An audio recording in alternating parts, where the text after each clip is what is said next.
E para que não me exaltasse pelas excelências das revelações, foi-me dado um espinho na carne, a saber, um mensageiro de Satanás, para me esbofetear, a fim de não me exaltar, acerca da qual 3 vezes orei ao Senhor para que se desviasse de mim, e disse-me o Senhor: a minha graça te basta, porque o meu poder se aperfeiçoa na fraqueza. De boa vontade, pois, me gloriarei na minha fraqueza, para que em mim habite o poder de Cristo. Pelo que sinto prazer nas fraquezas, nas injúrias, nas necessidades, nas perseguições, nas angústias, por amor de Cristo. Porque quando estou fraco, então eu sou forte. Amém. Os irmãos podem se sentar. O texto que acabamos de ler foi 2 Coríntios capítulo 12, do verso 7 ao 10, onde eu quero falar um pouco com a igreja essa noite, a respeito das tribulações, a respeito do sofrimento. Amados, tem surgido nos últimos anos, principalmente do final do século passado, para o começo desse século, um tipo de evangelho que eu classificaria como um evangelho apelativo. Um evangelho apelativo onde se usa de todos os meios, de todas as formas, de todos os argumentos, para se atrair pessoas aos cultos, às reuniões, às aglomerações.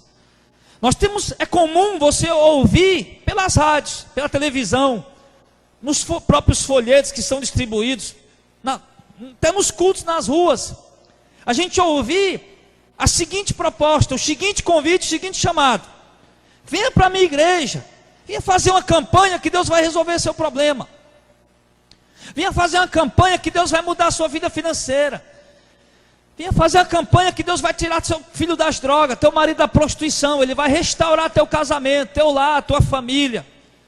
E aí a gente vai e começa a ouvir esse tipo de convite, esse tipo de apelação em nome de Cristo, como se Cristo tivesse pregado isso, como se Cristo tivesse falado alguma coisa sobre isso.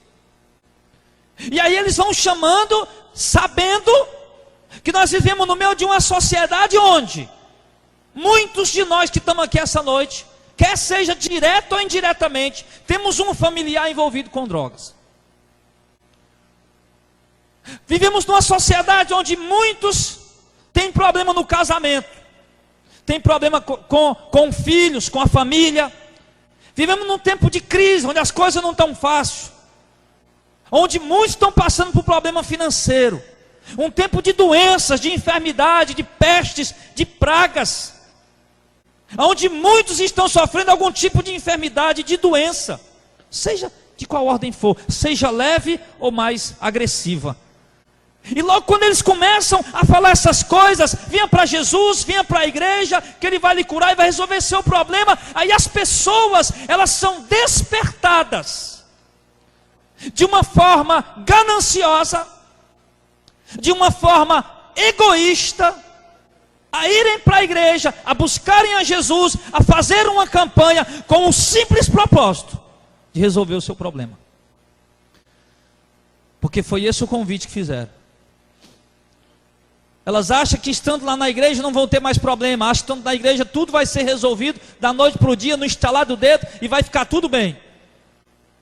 Que nunca mais vai ter doença, vai ter problema financeiro, vai ficar desempregado, o carro nunca mais vai bater, nunca mais vai quebrar, nunca mais vai ter prejuízo, nunca mais vai ter dificuldade alguma. E elas vão, e quando elas chegam na igreja, que elas fazem as campanhas, que elas pegam os envelopes, que elas colocam o seu dinheiro, ou depositam sua crença, sua confiança naquilo que o pastor falou, elas começam a perceber com o decorrer das semanas, com o decorrer dos meses, com o decorrer dos anos, que tudo aquilo que ele prometeu, nada está se cumprindo. Que nada do que eles prometeram está se cumprindo. E essas pessoas vão ficando como? Frustradas. Elas vão ficando frustradas, elas ficam decepcionadas ao ponto de endurecer cada vez mais o seu coração para a palavra de Deus. E quando um dia ela recebeu um convite para ir a uma igreja séria, quando um dia ela ouvir falar de fato do evangelho verdadeiro, ela não quer mais saber porque ela está endurecida. Só que nós entendemos uma coisa, irmãos. Nós entendemos, nós somos crentes maduros. Nós somos, pela misericórdia de Deus, um povo instruído na palavra. Nós não estamos aqui porque estamos esperando o presente de Jesus. Nós não estamos aqui porque estamos esperando uma cura, porque estamos esperando um milagre, embora sabemos que Ele pode fazer, mas nós estamos aqui porque nós o amamos e queremos adorá-lo. Nós deslocamos da nossa casa, seja quando viemos do trabalho, seja no final de semana, um dia de descanso, saímos da nossa casa para vir para o culto, nós vimos o quê? Com o intuito de louvar e adorar o Senhor. Com o intuito de ouvir sua palavra, de aprender da sua doutrina, de ser instruído, de crescer no conhecimento. Porque nós aprendemos uma coisa: que crente veio para a igreja e os problemas muitas vezes continuam, quando não, pioram. Que a doença muitas vezes persiste, Deus nem sempre cura. Embora Ele pode curar, mas nem sempre Ele quer curar. Que a porta de emprego muitas vezes se fecha e o crente passa necessidade. Que o carro quebra. Que o patrão demite. Que a empresa tem prejuízo. E você começa a aprender que a caminhada com Cristo, ela é uma caminhada repleta de desafios. Ela é uma caminhada repleta de adversidades. Agora a questão não é essa. Saber que a caminhada cristã é repleta de adversidade, todo mundo aqui sabe, sim ou não? Quem sabe levanta a mão, por gentileza. Amém. Você passa problema? Você passa luta, dificuldade? Sim. Isso por quê? Porque a proposta de vir para o Evangelho não é solução de problemas. A proposta de vir para Cristo não é solução de dificuldades. A proposta de vir para Cristo é salvação, é vida eterna. Essa é a promessa que Ele nos fez, a vida eterna. As dificuldades, irmão, elas existem sim. E as dificuldades, elas sempre irão existir. Tenha consciência disso. Tenha consciência de que o seu comércio que hoje está bem, um dia ele pode passar dificuldade. Mesmo você sendo crente fiel. Tenha consciência que mesmo você sendo crente fiel, um dia teu filho pode ir para as drogas. Tenha consciência que mesmo você sendo crente fiel, um dia tua empresa pode quebrar. Um dia você pode cair doente de uma enfermidade crônica que não tem cura, que você vai ficar fazendo tratamento o resto da vida inteira. Tenha consciência disso. De que um dia você pode fazer uma viagem, o seu carro pode quebrar, o seu carro pode virar, você pode cair de moto, que qualquer coisa pode acontecer. O que acontece com o ímpio, acontece conosco também. E eu tenho visto isso. É só você olhar para a vida dos profetas. Quem foi Jeremias? Um dos maiores profetas pré-cativeiro babilônico. Pregou 10 anos. Um homem que tinha uma tremenda comunhão com Deus, uma profunda intimidade com Deus. Foi preso, apanhou, ficou algumas vezes numa prisão chamada Casa de Jonas, ficou outra vez dentro de um calabouço, dentro da lama. Olha para Elias. Nenhum de nós tem comunhão com Deus como Elias teve. Nenhum de nós jamais ouviu a voz de Deus como Elias ouviu. Elias passou 3 anos, meu irmão, quase 3 anos, morando às margens de um ribeiro, dormindo no chão, fazendo 2 refeições por dia, uma de manhã, outra de noite, era um cadinho assim. Depois que ele desafiou os profetas de Baal, ameaçaram ele de morte, ele fugiu para o deserto, angustiado.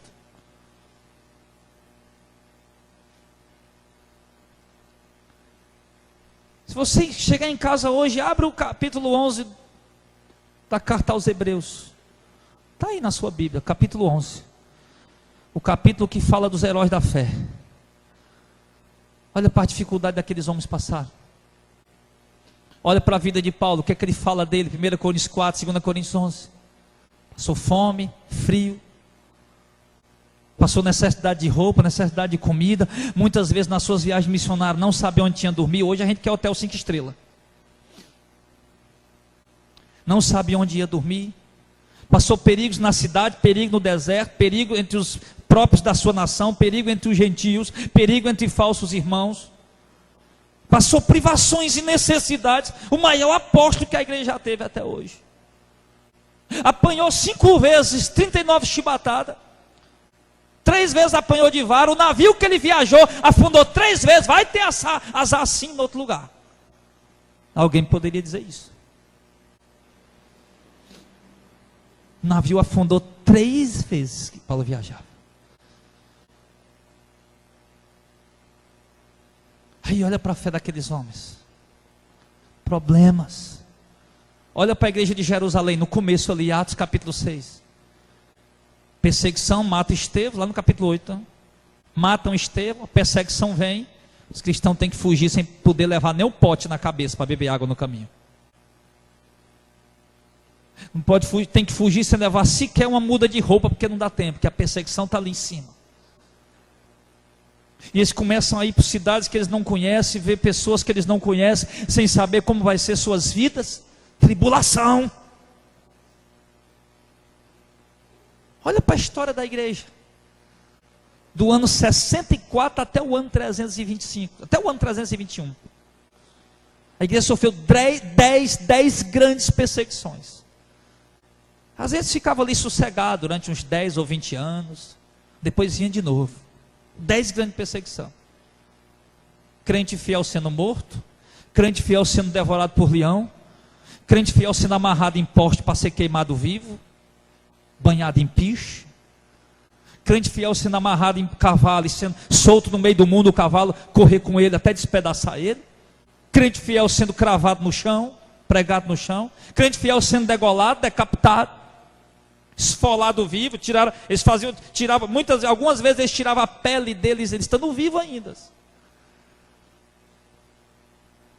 Jogado dentro de caldeira quente com óleo fervendo, trancado dentro de objetos de sarcófagos de ferro, chamado de dama de ferro, onde alguns haviam ferros para perfurar a pessoa, que dias ali sem comer, sem beber água, a pessoa começava a desfalecer, começava a ser perfurada por aqueles ferros. Sofrimento, tribulação. A história do povo de Deus, a história da igreja, a história dos profetas, dos apóstolos, da igreja, foi sempre marcada por tribulações, angústia, tristeza, necessidades, privações. Assim é a nossa caminhada, meu irmão. Assim é a nossa caminhada. Você consegue compreender o que eu estou dizendo? Pastor, se a caminhada com Cristo for assim, eu não quero mais. Quem vai perder? Você ou ele?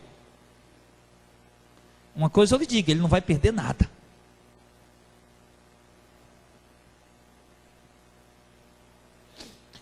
Mas a questão não é essa. A questão é que todo mundo aqui já é consciente de que aquele continho de fadas venha para receber sua bênção, isso não existe. Venha para receber sua vitória, isso é conto de fada, isso é utopia, fantasia.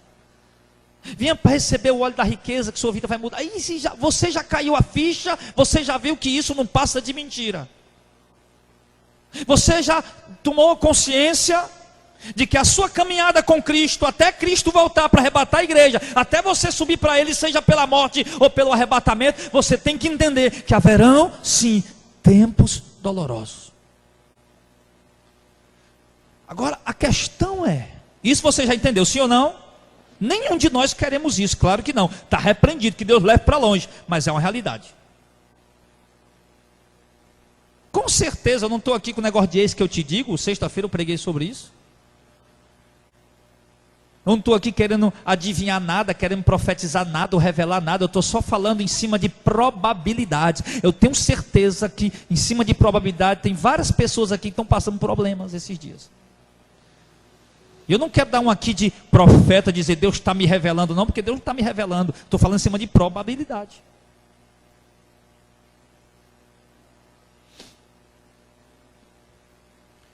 Então, querido, e os que não estão passando, passaram há pouco tempo. E os que não estão passando agora, vão vir passar depois. Mas o certo é que uma hora chega. Mas o que nós temos que aprender então, pastor Jadel, com isso você está querendo dizer, que nós temos que aprender, irmão, é como nós lidamos com as dificuldades. É como nós lidamos com o sofrimento, é como nós lidamos com as angústias, é como nós lidamos com as percas, com os prejuízos. Isso sim que nós temos que aprender. Porque muitas vezes quando vem a gente fica desesperado. A gente pensa em parar, pensa em desistir, pensa em voltar para o mundo. Tá, passa um problema com a mulher, dentro de casa já pensa em sair, pegar outra e levar para o motel, para poder fazer o mal. Passa um problema financeiro, já pensa em acular, arrumar um negócio desonesto, para ganhar dinheiro desonesto.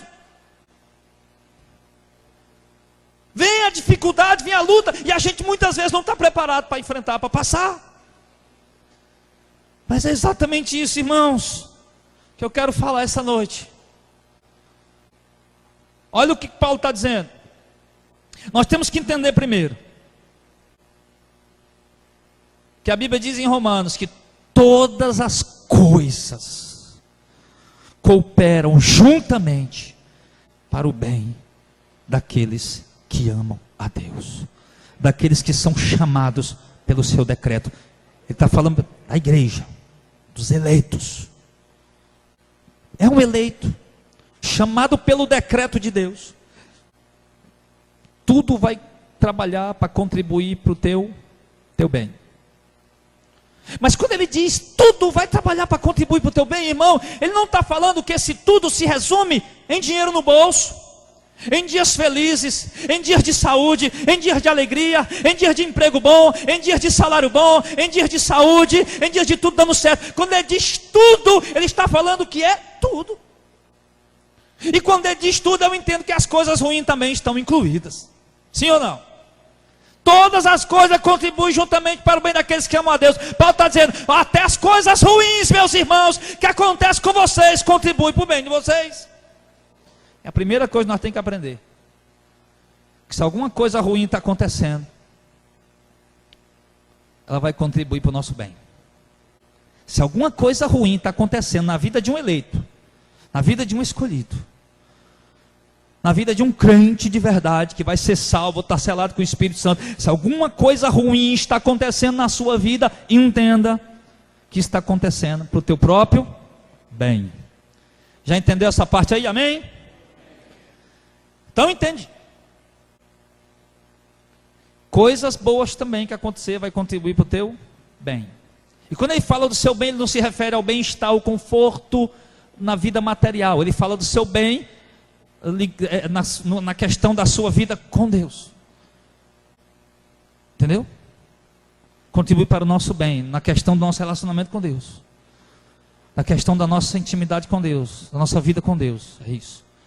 Tudo que acontece na nossa vida, na vida de um crente eleito, chamado pelo decreto de Deus, acontece para o bem dele, para o relacionamento dele com Deus. Ou seja, o texto que nós lemos aqui, ele fala muita coisa para nós. Paulo disse, eu recebi revelações tremendas de Deus, foi arrebatado até o terceiro céu, ouviu palavras inefáveis, as quais o homem não é digno de falar, e se ele fala na terceira pessoa, mas ele está se referindo a ele não quer falar, para ele não se exaltar naquele momento. Quando fui até o terceiro céu arrebatado, ouvi palavras inefáveis, das quais o homem não é lícito ouvir. Essa palavra, esse termo inefável, significa, sabe o quê? Que é impossível se explicar com palavras. Paulo disse, eu recebi palavras, eu ouvi palavras tão extraordinárias, quando Deus me arrebatou até o terceiro céu, que eu não consigo exprimir o que eu ouvi com palavras. Tão grande era o que eu ouvi, tão glorioso era o que eu ouvi. Não é digno os homens ouvirem o que eu ouvi, por isso eu não consigo falar. E para que eu não me exaltasse, para o meu próprio bem, foi me posto um espinho na carne. E Paulo está dizendo que aquele espinho na carne, a princípio ele não entendeu. Ele só disse que era um mensageiro de Satanás que o esbofeteava. Meu irmão, já existe tanta especulação em torno disso. Uns dizem que era um problema nos olhos, na vista. Outros dizem que Paulo era epilético. Outros dizem, não sei, um monte de coisa. O certo era algo que causava sofrimento. E Paulo deixa claro que ele não entendeu a princípio, irmão, o porquê daquele sofrimento. O porquê daquela dor, o porquê aquele mensageiro de Satanás esbofeteando ele. Ele diz que não entendeu, ele deixa claro no texto. Eu orei 3 vezes, o Senhor, afaste ele de mim. Ou seja, ele não estava entendendo. Paulo não estava entendendo, rapaz, que tribulação é essa, que dor é essa, que angústia é essa, fosse na vista, fosse epilético, sei lá o que era, eu não sei, era algo que causava dor. E Paulo ali orando, meu Deus, que coisa é essa, que negócio é esse, passe isso de mim, Senhor. Quem aqui nunca orou assim? Todos já oramos assim. Senhor, resolve logo esse problema, Senhor, faz passar logo essa fase, Senhor, faz chegar logo aquilo que eu estou precisando. Todos nós já oramos assim, igual Paulo. E diz, eu orei 3 vezes, eu insisti a pedir a Deus que resolvesse esse problema. E sabe qual foi a resposta divina? Paulo, Jesus falou para ele, a minha graça é o suficiente para você. E como assim, Senhor? Porque, Paulo, porque o meu poder, ele se aperfeiçoa nessas horas que você sente essas fraquezas. Oh glória! Pode dizer, Senhor, mas a tua graça me basta. Sim, Paulo, por quê? Porque nessas horas, Paulo, que você se sente fraco, que você é esbofeteado pelo mensageiro de Satanás, que você sente essas dores, essas necessidades, essa angústia, Paulo, essas privações, é nessa hora, Paulo, que o meu poder está se aperfeiçoando em ti. Segunda coisa que eu aprendo aqui, é que as tribulações, as angústias, as dores que Deus nos leva a passar, para que o poder dele se aperfeiçoe em nós. Para que o poder dele se aperfeiçoe em nós. Paulo disse aos Efésios que a nossa fé só tem valor depois de ser provada. Ele aprendeu isso na prática. Esse negócio sair batendo no peito por aí, eu tenho fé, eu tenho fé, eu tenho fé. Paulo disse, isso aí é conversa fiada. A sua fé só vai ter valor depois que ela for provada. Aí ele continua. Ele disse que orou, pediu a Deus, ele disse, a minha graça te basta. Aí a resposta de Paulo, quando entendeu o porquê daquelas dores, o porquê daquele sofrimento, o porquê daquela angústia, o porquê. Quando ele entendeu, olha o que é que o Paulo falou. Então, de boa vontade, me gloriarei nas minhas fraquezas, para que em mim habite o poder de Cristo. Quando Paulo entendeu que Deus nos permite ou nos leva a passar por sofrimento, é para o nosso próprio bem, é para que o poder dele se aperfeiçoe em nós. Então ele disse, então vou me gloriar quando eu estiver fraco.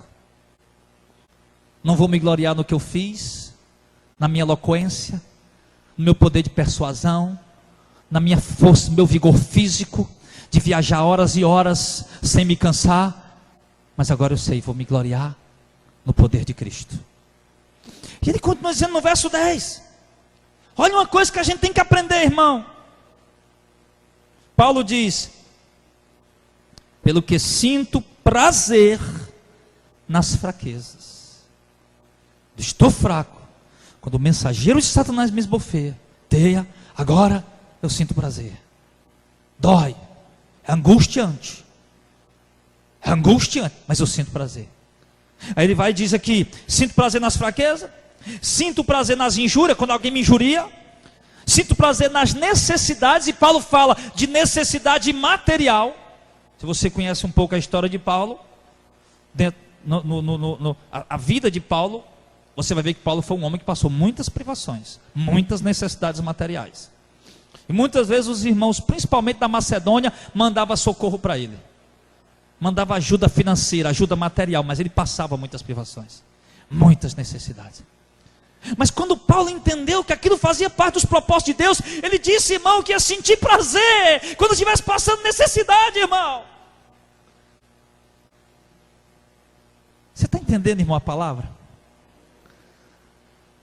Ou seja, quando Paulo tinha a mesa farta, ele tinha prazer de estar comendo aquela comida gostosa. Mas quando na mesa estava só a farinha, para ele comer um punhado e depois beber água, ele disse também que passou a sentir prazer naquilo, porque ele sabia que aquilo tinha propósito de Deus.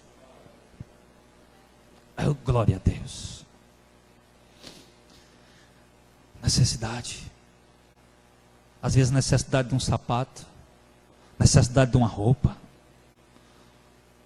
necessidade de algo para ajudar na sua higiene pessoal, necessidade de recurso para pagar a energia, para pagar a água, para pagar o aluguel, para pagar a sua locomoção, seja a gasolina do seu carro, seja a passagem do ônibus, necessidade e não vem.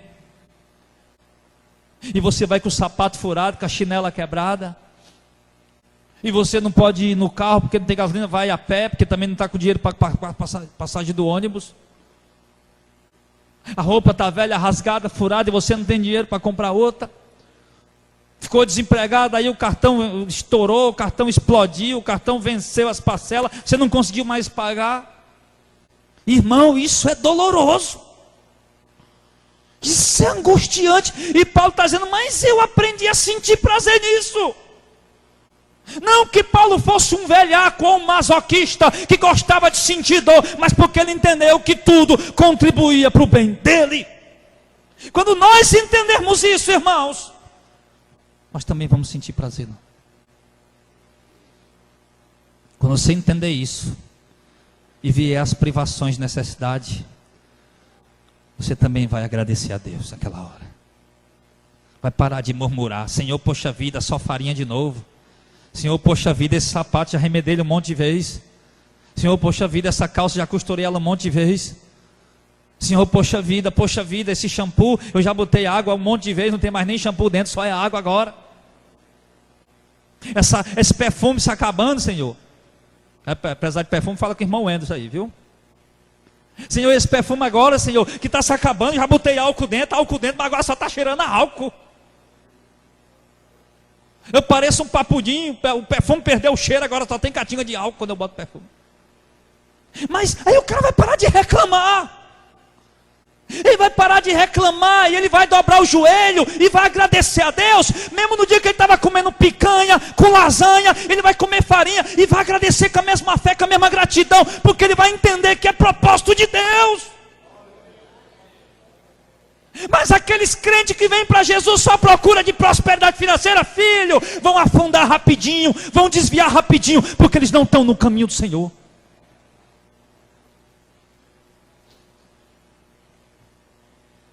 Paulo, sinto prazer nas necessidades, sinto prazer nas perseguições.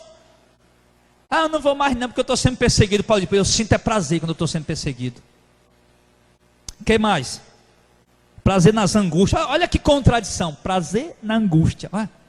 Se o cara já está angustiado, como é que sente prazer? Que parece uma coisa assim meio que louca, né? Uma coisa meio que não tem como conciliar prazer com angústia. Como é que eu sinto prazer estando angustiado? Não tem como conciliar isso. Mas tem. Na vida do crente tem. Irmão, não sei se você já sentiu isso. Saudade de uns momentos de angústia que te levava a chorar de verdade na presença de Deus. Saudade de uns momentinhos de angústia que te levava a derramar a tua alma com sinceridade diante de Deus, e você sabia que Ele estava ali ouvindo e colhendo aquelas lágrimas. É disso que Paulo está falando. Porque todas essas coisas só levavam ele cada vez mais a Cristo. Todo esse sofrimento só levava ele a entender que ele dependia cada vez mais de Cristo. Todo sofrimento que vem, irmão, para que nós possamos aprender que nós dependemos totalmente dEle. Que nós compreendemos que nós dependemos completamente, absolutamente dEle. Sim. No começo do meu ministério eu não entendi. Porque que eu tinha amigos de verdade de 10 anos de amizade. Amigos que eu os servia com os meus bens e eles me serviam também. Eram amizades verdadeiras, amizades de confiança. Eu não entendia por que eu tinha vindo embora para começar esse ministério por ordem do Senhor. E esses meus amigos não ligavam para saber como eu estava. E esses meus amigos não ligavam para saber se eu tinha alguma coisa para comer. Porque eu passei, e os irmãos já sabem disso, passamos 5 meses vivendo com R$30, porque Deus mandava provisão de um canto do outro. E não ligava um amigo para perguntar: Jadel, como é que está aí? Está dando tudo certo? Sua casa está alugada aqui? Você está comendo aí? Está tudo certinho? Jadel, eu vi aqui que o cara que alugou a tua casa, ele saiu. Está dando certo para você? Está tendo uma cesta básica? Amigos de 10 anos que nunca ligaram, que nunca se preocuparam. E eu dobrava o joelho, e eu chorava, e eu me angustiava com aquilo. O que mais doía não eram as privações, não eram as necessidades, não era a falta de dinheiro de comprar boa comida para minha casa. O que mais doía era o sentimento de abandono dos meus amigos.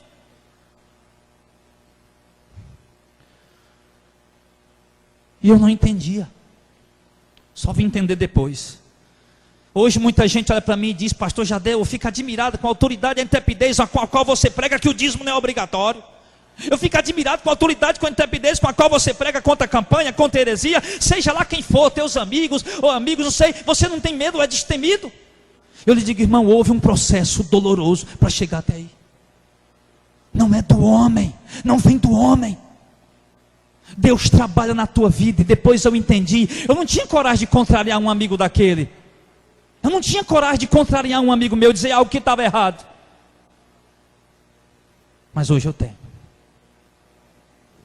Hoje eu tenho, e já fiz isso várias vezes, olhando nos olhos. Porque Deus me mostrou uma coisa: que embora eu pudesse ter muitos amigos depois, que são vocês, que embora eu pudesse ter muitas pessoas que eu poderia confiar depois, que são vocês, mas Ele me mostrou que Ele é o principal e o maior de todos os amigos, que nunca te abandona. Mas para te mostrar isso, Ele te leva lá para o deserto. E lá no deserto você chora, você geme, você não entende o porquê. Você sabe, Deus pode mudar e Ele não muda. Você sabe que Ele pode prover, Ele não provê. Você sabe que Ele pode resolver, Ele não resolve. E depois Ele diz: é porque eu quero te mostrar que a minha presença é mais importante do que qualquer coisa que eu posso te dar ou fazer. E depois a presença dEle se torna mais precioso do que qualquer bem nessa terra.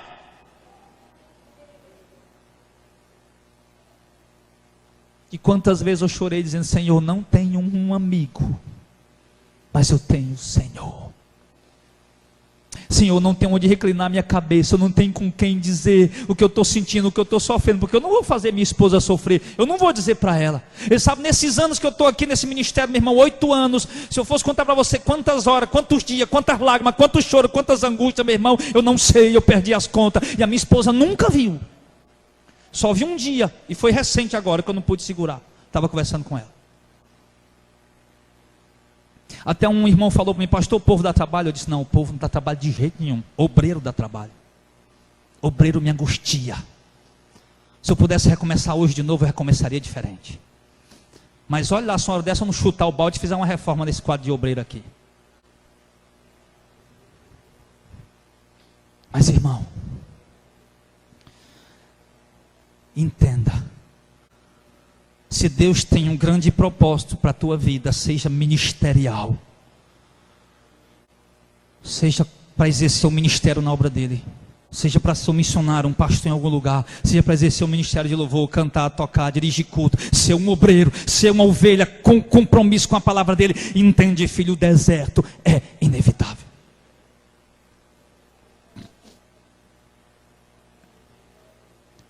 Dor e sofrimento é inevitável. Sim. E tinha uma música, irmão, que Deus falava comigo tão forte. E olha só que não era uma música cristocêntrica, mas naquela música dizia uma verdade bíblica, embora não fosse uma música cristocêntrica. E ele dizia: você pode estar sozinho e pode ter perdido tudo, mas se você não perdeu sua fé, você não perdeu nada. Aí ele dizia: onde estão teus amigos? Te deixaram todos? É assim a hora amarga, irmão. Nos piores momentos você fica só.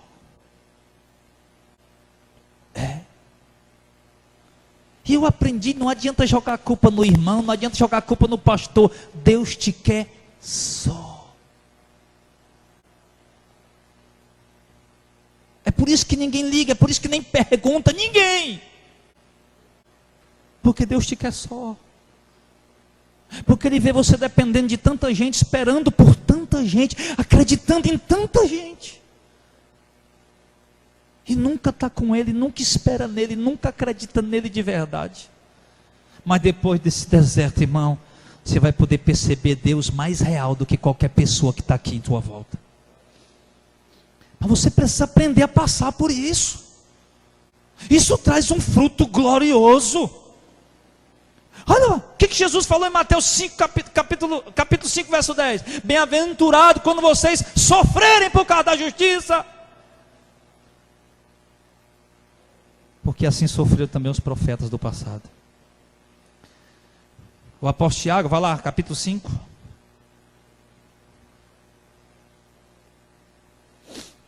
Tiago 5.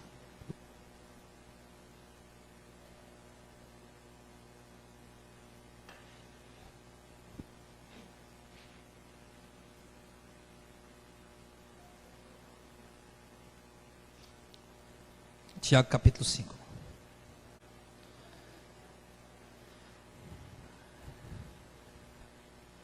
Verso 10. Diz assim: meus irmãos, tome por exemplo de aflição e paciência os profetas que falaram em nome do Senhor. Tomar por exemplo de aflição e paciência quem, irmão? Os bandidos que sofrem, porque são bandidos. As prostitutas que estão lá deprimidas porque são prostitutas. O estuprador que está lá dentro de uma cela agora apanhando todo dia porque é estuprador. Não. Toma por exemplo de paciência os profetas. O que ele quer dizer com isso? Tiago escreveu a uma igreja, irmão, que estava dispersa, sofrendo. E naquela hora aquela igreja precisava de uma palavra. De uma palavra de consolo. Uma palavra de ânimo. Que ajudasse eles a viver aquele momento sem desistir. Sabe? E a palavra não era: Deus vai resolver o problema. Não. Porque nem sempre Deus resolve o problema. Quem lembra que Jesus, antes de ser, na noite que foi traído, ele foi lá para o Getsemane orar? Você lembra disso? Terminou a Santa Ceia, foi lá para o Getsemane orar. Deixou os apóstolos ali, foi com Pedro, Tiago e João, disse: vocês ficam aí que eu vou orar lá na frente. E Jesus, a vez, disse que a alma dele estava angustiada. Até a morte, ele estava cheio de pavor. Cheio de angústia. E o terror era tão grande que caiu sobre ele, na sua alma humana, que o suor dele transformou em grandes gotas de sangue. E aí ele volta para os discípulos, enquanto os discípulos dormindo, o que é que ele pede para eles? Orem. E o que Jesus quer dizer com aquilo? Orem. Porque o espírito está pronto, mas a carne é fraca. E o que Jesus quer dizer com isso? Em outras palavras, Jesus está dizendo: olha, vocês precisam orar. Porque hoje não vai ter milagre aqui. Vocês precisam orar, porque hoje não vai ter multiplicação de pão. Hoje não vai ter cego enxergando, mudo falando, surdo ouvindo. E vocês precisam orar, porque hoje vai ser difícil de suportar. E se vocês não orarem, vocês não vão conseguir suportar. O que é que nós aprendemos aqui, entendemos aqui para a nossa vida? É que muitas vezes nós nos retiramos para orar e buscar Deus. Não é para Deus resolver o problema, é só para a gente aguentar aquela dor daquele momento. Olha para uma mãe que perdeu um filho. Tem como ele ressuscitar e voltar de novo, filho? Não tem. E Jesus disse: ora. Mas ora para quê, Jesus, se meu filho não volta? Ora porque eu vou te consolar.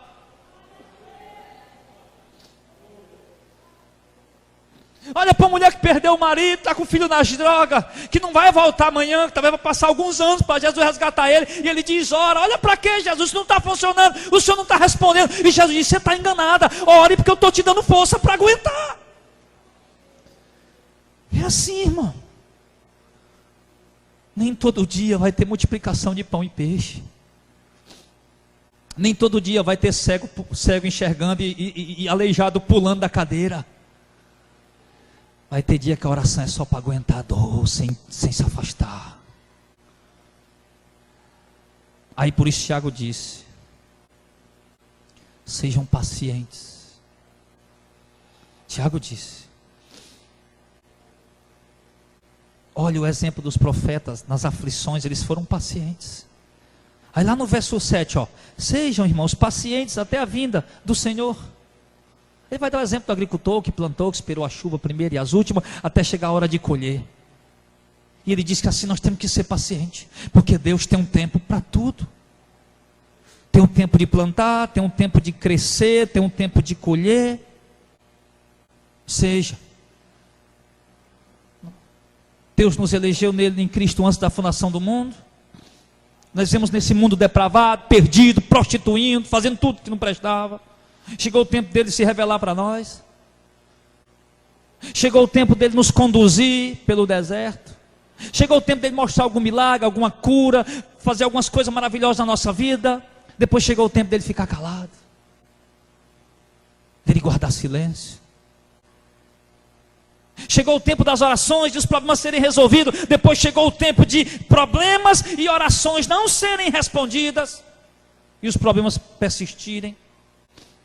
Aí Tiago vai e diz: então, irmãos, sejam pacientes.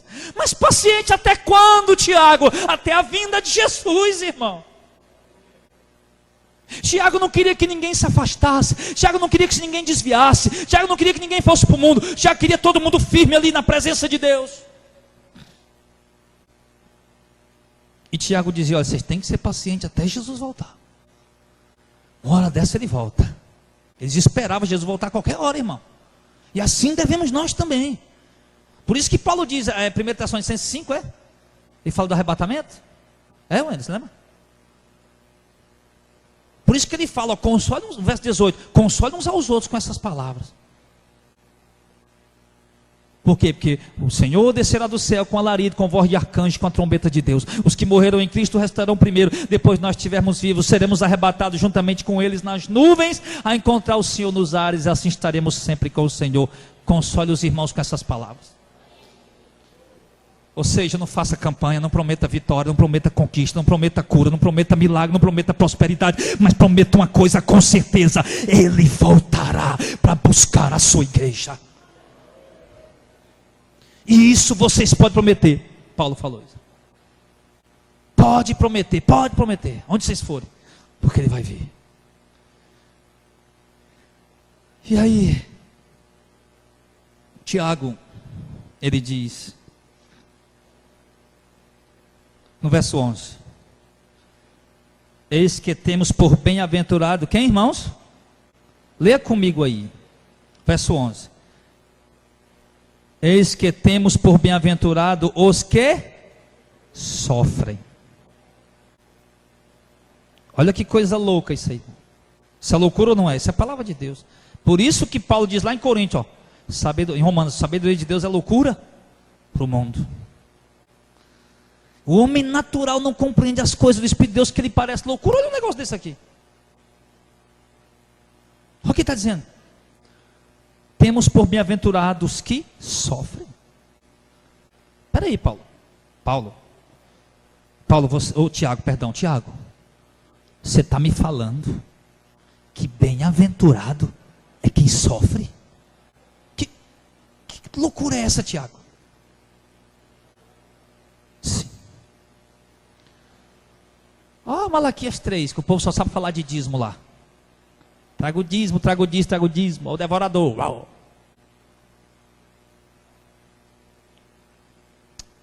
Lá em Malaquias 3, lá o profeta diz o seguinte: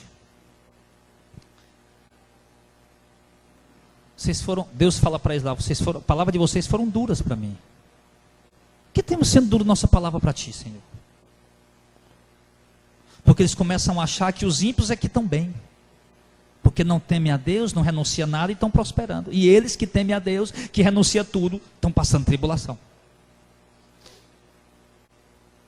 Aí os crentes lá começaram a pensar o contrário. Vamos ser ímpio também, que tudo vai ficar bem para nós. Lembra do Salmo do Asaf? Aquele mestre de canto que Davi estabeleceu para ser o regente do templo, e Salomão foi e colocou ele como regente do templo. O cara tanto tocava como era professor de música, era também chamado, em alguns momentos ele foi chamado também de profeta. O Asaf chega um momento que ele escreveu um salmo e ele disse: eu quase me desviei quando eu olhei para a prosperidade do ímpio. Não teme a Deus, não vive para Deus e prospera. E eu comecei a olhar e meus pés quase escorregaram. Assim tem muito crente, achando que não vale a pena. Quando Deus tirou o povo dele do Egito, 430 anos depois, Deus levou eles para onde? Para a terra prometida que mana leite e mel. Antes de chegar lá, essa terra prometida que representa a nossa cidade celestial. Antes de chegar lá, Deus levou eles por onde? Por meio dos pomares e sítios, sim, por meio das beiradas de rios, cheios de árvores frondosas e tudo que era fruto. Deus levou por meio do deserto. Olha quando Jesus começa o ministério dele. Mateus 4. João Batista batiza ele.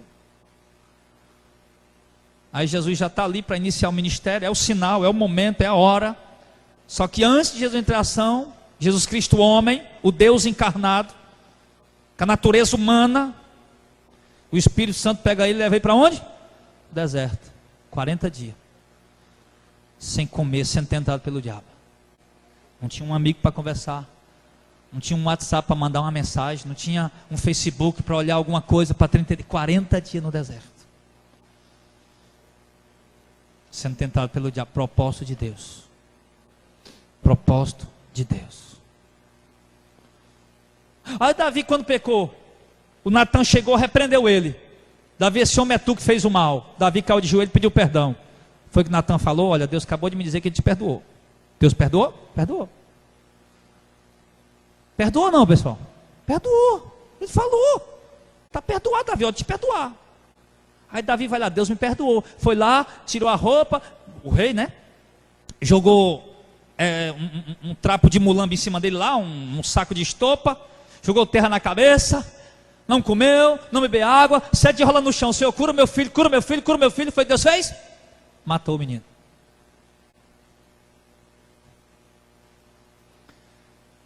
João Batista, o maior homem nascido de mulher. Tem uma pregação tremenda do Leonardo Rivenrio. Já ouvi aquela pregação, chorei já ouvindo ela um bocado de vez. Olha lá. Preço de um profeta. Leonardo Rivenrio. Ele diz: Deus trabalhou 30 anos na vida de João Batista para usar ele por 6 meses. Hoje os caras querem 6 meses de crente, já quer ser usado por 30 anos. Vertendo as coisas. Um homem nascido de mulher comendo gafanhoto, vestindo de pele de camelo, morando na beira do deserto, naquele sol escaldante, embaixo de uma barraca, batizando o povo naquela água lamacenta do Rio Jordão, e tranquilo na presença de Deus. Irmãos, entenda, Tiago está dizendo que nós devemos ter por bem-aventurados que sofreram. Ele vai dar o exemplo de Jó. Ouviste a paciência de Jó e viste o fim que o Senhor lhe deu? Porque o Senhor é muito misericordioso e piedoso. Então, querido, não há nenhum de nós, entenda isso aqui agora que eu vou encerrar. O Ministério do Louvor pode se agrupar. Eu vou encerrar agora. Não há nenhum de nós que seja crente de verdade, que não venha passar por tribulações na vida. E tribulações essas muitas vezes dolorosíssimas. Contudo, o Senhor nos leva por esse caminho e faz isso conosco para nos dar um fim glorioso. Amém? Só o que Deus nos prometeu no fim já nos consola para suportar o sofrimento do presente. Que Paulo disse de Jesus: que ele suportou a cruz, a ignomia, a vergonha, a humilhação, pelo gozo que lhe estava proposto. Jesus sabia para onde ia. Jesus sabia a glória que lhe seguia, que ele ia receber, e o resultado da sua morte, na salvação dos eleitos. Ele sabia que não ia ser em vão. Uma hora ele disse: Pai, dá-me aquela glória que eu tinha contigo antes que o mundo existisse. Ou seja, Pai, eu quero voltar para casa. Mas ele sabia que a volta ia ser dolorosa. Mas ele sabia para onde ia, onde aquilo ia terminar. Aí quando ele estava na cruz, uma profecia no Salmo diz que ele pôs a sua cara como seixo, firme, aos que ele cuspia no rosto e arrancava a sua barba. Porque ele confiava no Senhor, no Pai. E quando lhe ofereceram fel com vinho, com mirra, para adormecer as dores dos cravos que iam entrar, ele ia ficar meio que dopado. Foi o que ele fez? Não quero. Por que não quer? Porque eu quero sentir tudo que eu vou passar. Porque a glória que vai me seguir, vocês não fazem ideia. Aí quando está todo mundo lá pendurado na cruz, está lá os inimigos lá blasfemando: desce da cruz, infeliz, se tu é o filho de Deus, um maldito. E Jesus, sabendo para onde ia, daqui a pouco eu estou com o Pai. Jesus olha para eles com tanto amor, porque sabia da glória que ia seguir aqui. Ele olha e diz: Pai, perdoa eles, não sabe o que estão falando. Eu sei para onde eu vou, eu sei onde eu me encontrarei daqui a pouco, mas eles não sabem nada. Perdoa, perdoa. Jesus entrega o Espírito ao Pai.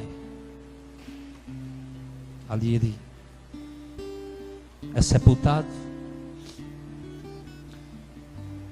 Ao terceiro dia ele ressuscita. Passa 40 dias aqui na terra, dando instrução aos seus discípulos. Manda eles ir lá para Galileia, lá para aquele monte onde eles costumavam se encontrar. E ali já próximo a subir, à vista dos seus apóstolos, Jesus, antes de subir, diz para eles o seguinte: olha, todo poder me foi dado no céu e na terra. E na noite da ceia, sabendo que aquela noite era difícil, ele não quis tomar o vinho. Ele disse: olha, eu não vou tomar vinho aqui mais com vocês, mas eu vou tomar naquele dia no reino do meu Pai. Ele sabia, irmão.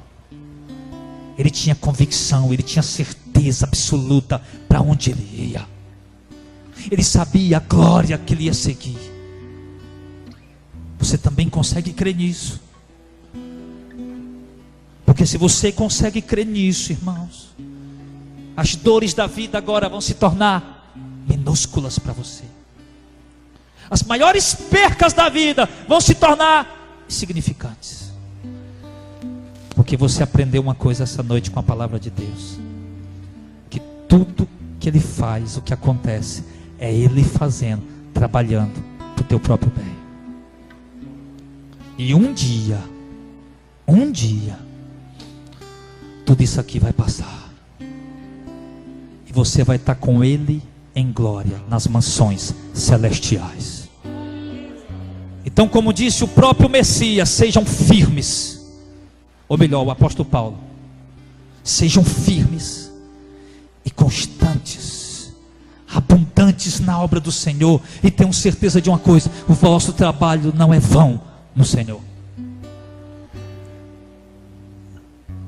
E como disse o Messias, Senhor Jesus,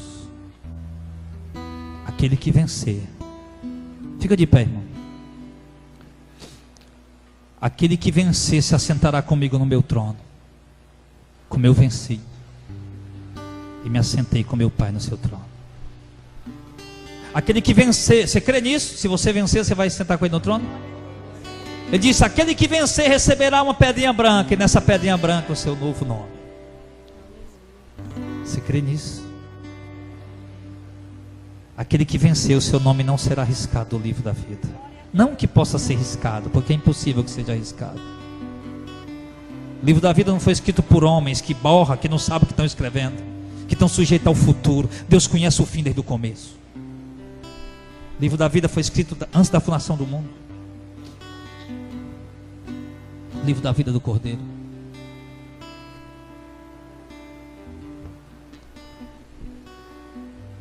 Aquele que vencer, eu farei coluna no templo do meu Deus, e de lá nunca mais sairá. Olha lá, Apocalipse capítulo 6, capítulo 7. João disse: eu olhei, e diante do trono eu vi multidões de todas as nações, e povos, e tribos e línguas, com palmas nas mãos, glorificando a Deus e o Cordeiro. Era você que estava lá. João teve uma visão futura, depois do arrebatamento. A igreja já estava lá. Ele viu a gente lá.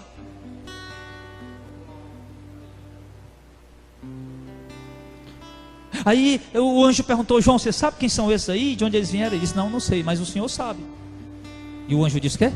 Esses aqui são, eles vieram de grandes tribulações, João. Tribulações.